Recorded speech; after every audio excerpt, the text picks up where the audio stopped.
এখন থেকে আপনারা চাইলে আপনার মোবাইল ফোনটা ব্যবহার করেই আপনারা এই ধরনের অডিও স্পেকট্রাম তৈরি করতে পারবেন। সেখানে আপনার ছবি অথবা লগো বা যে কোনো জিনিস আপনারা বসাতে পারবেন এবং আপনার যে কোনো গান মিউজিকের অডিও স্পেকট্রাম তৈরি করতে পারবেন এমনভাবে।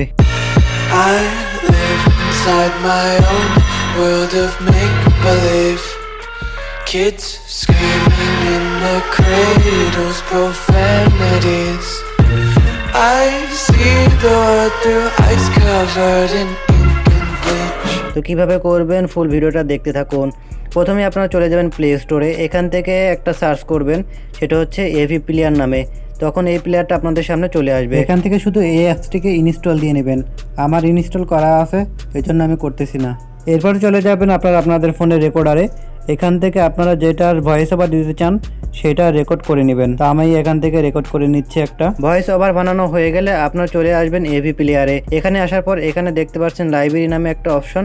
তো এখান থেকে আপনারা লাইব্রেরিতে ক্লিক করে আপনার যে অডিওটার স্পেকট্রাম তৈরি করতে যাচ্ছেন সেই অডিওটা এখানে ইনপুট করবেন। এখানে আপনারা ডিফল্ট একটা টেমপ্লেট দেখতে পারবেন। তো এই টেমপ্লেটটা আপনারা এখান থেকে চেঞ্জ করে নিতে পারবেন, যে কোনো একটা আপনারা বসাতে পারেন যেটা আপনার ভালো লাগে। তো একটা টেমপ্লেট আমি কাস্টমাইজ করে দেখাচ্ছি কিভাবে আপনারা নিজের ছবি বা লগো বসাবেন। 9 ডটের উপরে ক্লিক করলে আপনারা সব ডিফল্ট টেমপ্লেটগুলো দেখতে পারবেন।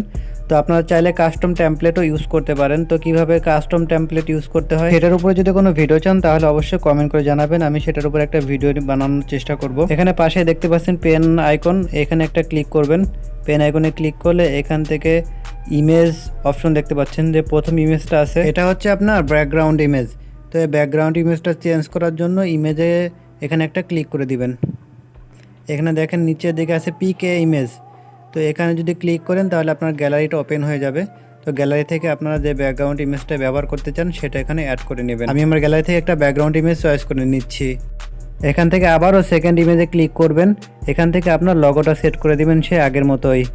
তো আমি আমার লগোটা সেট করে নিচ্ছি। আমার সবকিছু সেটআপের পালা শেষ, এখন শুধু আউটপুটের অপেক্ষা। এখন ভিডিওটা এক্সপোর্ট করার জন্য পাশে দেখতে পাচ্ছেন ডাউনলোড বাটন, এখানে একটা ক্লিক করে দিবেন।